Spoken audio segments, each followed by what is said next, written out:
waaw ñu ngi koy préparé bu baax di waajal suñu joueurs yi ak ci kaw yëpp waaw ñu yëngal ko bu baax. ñu dal rek dal ba stade loolu yëpp stade la ñu jàpp leen defaral leen defar yu gaaw waaw yaa am gën a xam. ñu ñëw ci fair play rek ñu def ko mu gën a rafet waaw ñu yëngal seen côté ñu yëngal suñu côté que le meilleur gagne xam nañ moom dañuy gagné moom ñun moom dañuy gagné incha allah bu neexee yàlla. 0 bu tuutee ba tuuti waaw non non bu yeroo 5 lañ koy dóor bu réewee ay 90 jëm kaw de. Wow. Autorité. Autorité. Elle m'a été donnée. Autorité. Autorité. Elle m'a été donnée. Yo fo judo. Yo fo yaro. La yaro. Yo fo judo. Yo fo yaro. waaw quart de finale moom ku ko wax xam ne benn mas la te masu góor la yeneen mas de poule yi fi jàll dañ koy tegee ne concentré wu si quart de finale bi quart de finale nag du yomb si ñoom du yomb si ñun dañ koy préparé comme niñ ko doon préparé ak yeneen mas yi rek bañ ko jël yenu mas bi dañuy ñëw li ñuy liggéey rek la ñuy tari foofu ah. dañoo travaillé si loolu dañoo travaillé physiquement travaillé mentalement ñetti mas yi passé tegal nañ ko boor instant yi dañuy préparé wu Cité moo ñu ñëw bu Cité passé keneen ku ñëw moo siy topp instant yi nag du yomb si ñoom du yomb si ñun ndax ñooy préparé match bi comme nu ñu waree duñ leen may dara ñoom tamit duñ lu may dara match bi gën a bëgg rek moo koy gagné te ñoom gënuñu ñu bëgg match bi luñ si pare pour def rek ñun pare nañ pour def double pour indil suñu waa koñ victoire bi. mentalement kenn duñ gën a pare fii mental de fou moo fi am faale wuñ dara wax jeeg bagage yeeg ñun on s'en fout ñun liñ liggéey la ñuy yóbbu li ñu yàlla may ñu jël incha allah. waaw supporters yi moom dañuy wax ak ñoom ndax dañoo foog ne ñoom ñoo ñu gën a bëgg match bi mais alors que du loolu ñun ñoo si dugg si terrain bi ñoo gën a bëgg match bi nawetaan bu dul woon violence mooy dàq loo gis mais violence bi moo nar a yàq nawetaan bi quoi gars yi dañoo war a nekk ay supporters noble bu ñu demee bañ a xuloo bañ a xeex supporter sa équipe si fair play gagné si fair play ñibbi si bañ a bàyyi sàndante xeer yi ndax boo sàndee xeer di nga tooñ keneen koo xam ne bokk si kooku ñëwul woon sax pour seetaan si xëy na daa doon romb nga yàqal ko lu bëri xamoo lu mu doon dox xamoo mooy soutien de famille xamoo dara gars yi nañu éviter loolu quoi xam ne lii 3 mois la rek doo si gagné sax 200000 li ñu ciy fere moo ëpp que li ñu siy gagné nañu wàccee waat xool football fair play que le meilleur gagne ñu dem non sama joueur yi moom ñoo ma gën a bëgg match bi sax booy xool ndax ñoom mentalement pare nañ physiquement boo xoolee gars yi li ñu doon daj sànq nga xam ne gars yi pare nañ pour dem ku course tànn fii pare na pour dem pour ñëw indil victoire bi waa koñ bi joueur yi nag lenn laa leen di ñaan bu ñu commentaire joueur moomul commentaire entraîné dem ñibbi léegi joueur say tànk ñoo lay waxal boo duggee si terrain bi waneel sa bopp wane ne gars yi yaa fi ne li la yàlla jox nga xam ne loolu nga mérité.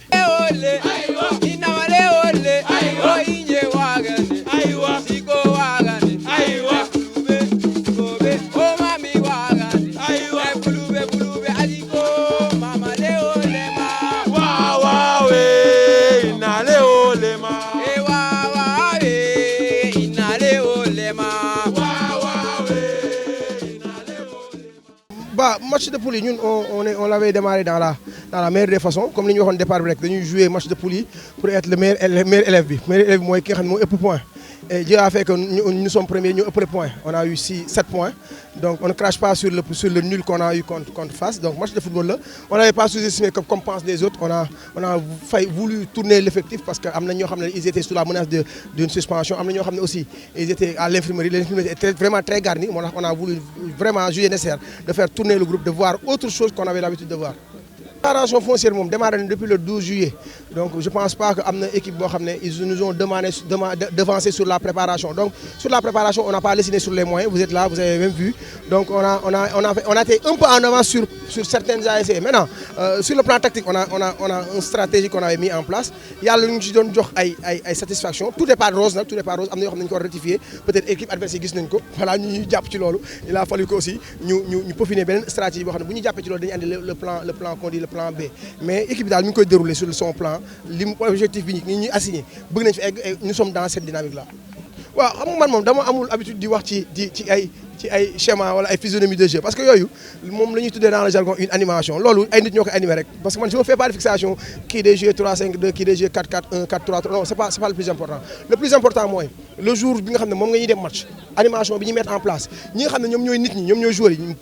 mettre def ko ba réaliser li nga xam ne mooy organisation bi rek an jaamoo le coup est joué maintenant.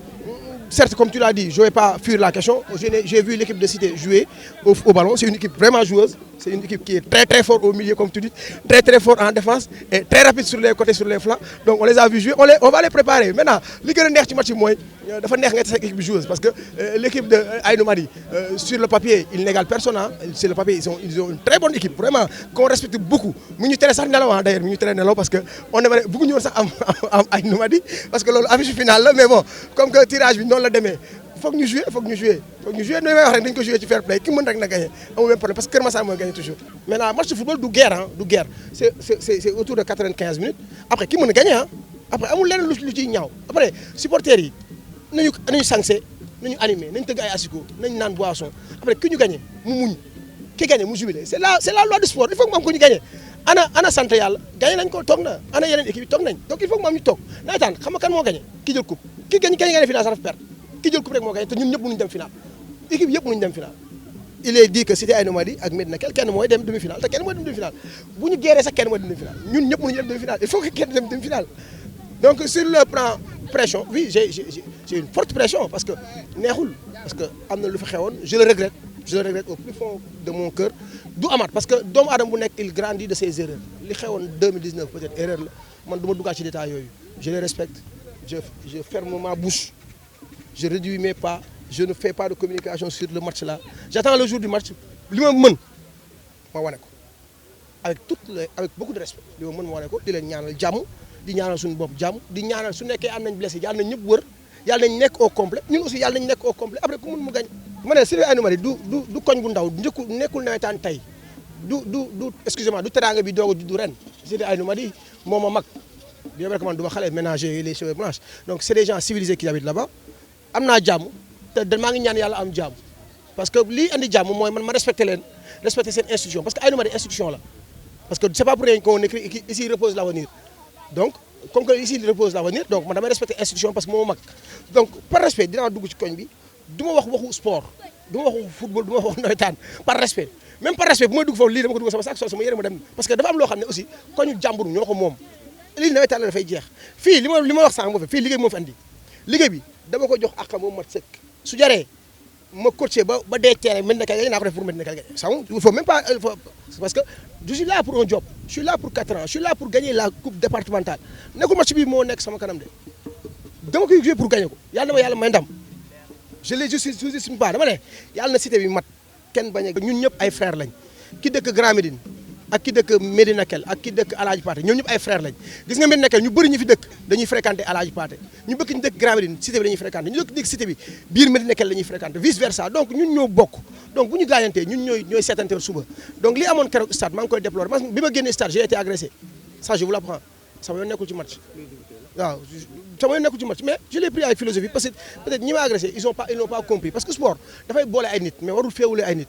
sport musul féewale ay nit dafay boole ay nit mënul féewale koo xam ne dafa la war a féewale rek parce que tu n'es pas un sportif donc j'appelle tous les gens qui sont acteurs ñi nga xam ne supporters des 2 camps des 8 camps ñi qualifié quart de finale yëpp à plus de retenue ah ñu xam ne lii foo la xale yi dañu commencé jàngi école li ñu war a gën a prôné mooy ñu joué match bi 90 minutes jeex ñëpp ñibbiwaat ci jàmm pour xale yi war a mën a joué ñëwaat suba parce que stade suñu papa yi demuñu stade ñi gën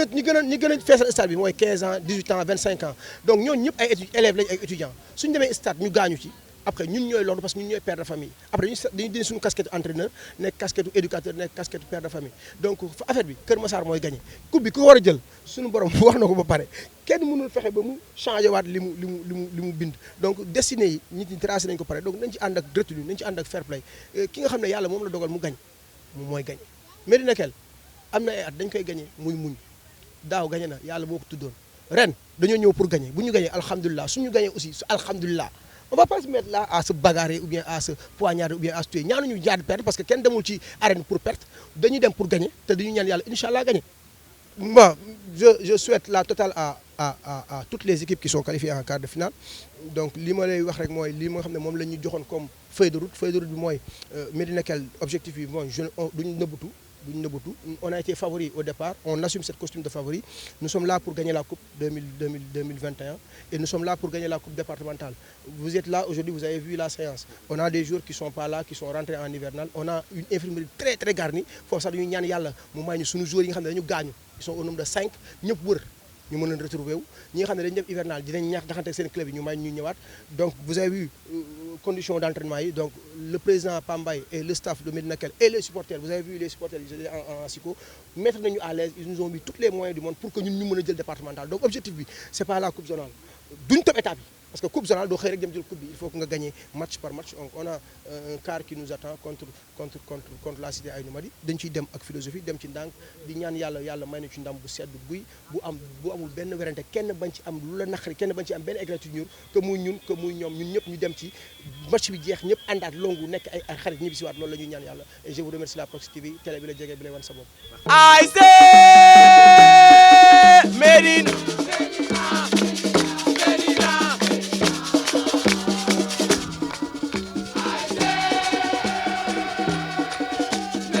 Hey Médina, hey Médina, waaw waaw waaw waaw, hey waaw waaw waaw waaw. Ñu ngi actuellement avec le président de l'ASC Médina Kell président ñu ngi lay nuyu. waaleykum salaam salaamaaleykum maa ngi leen di fay. président ASC Médina Kell président ñu gis ne sa équipe daanaka bokk na ci équipe les plus joueuses de Kër Massar fan nga jëlee say joueurs. D'abord nga permettre ma dalal leen remercier leen ci teew bi ak liggéey bi nga xam te ne yéen a ngi koy abattre di wax ni aussi Proxi fierté Kër Massar la di leen ñaanal rek ngeen jëm ca kaw jëm ca kanam bañ leen di dégg à l'international di leen dégg fépp ci àdduna ndax aujourd'hui média day jouer rôle bu am solo donc bu ngeen nekkee ay jeunes donc engagé wu dans ce sens di ci liggéey bu am solo donc loolu dañ koy rafetlu donc di leen sant aussi di leen gërëm ci nawetaan bi nga xam ne aussi yéen a ngi relever niveau bi yéen a ngi ci jouer rôle bu am solo donc pour revenir ci question bi yaakaar naa rek d'abord équipe joueuse je pense que c'est un constat nit ñi ñoo ko wax mais à la base liggéey la rek nawetaan nag ñun suñuy joueurs Kër Massar lañ jógee principalement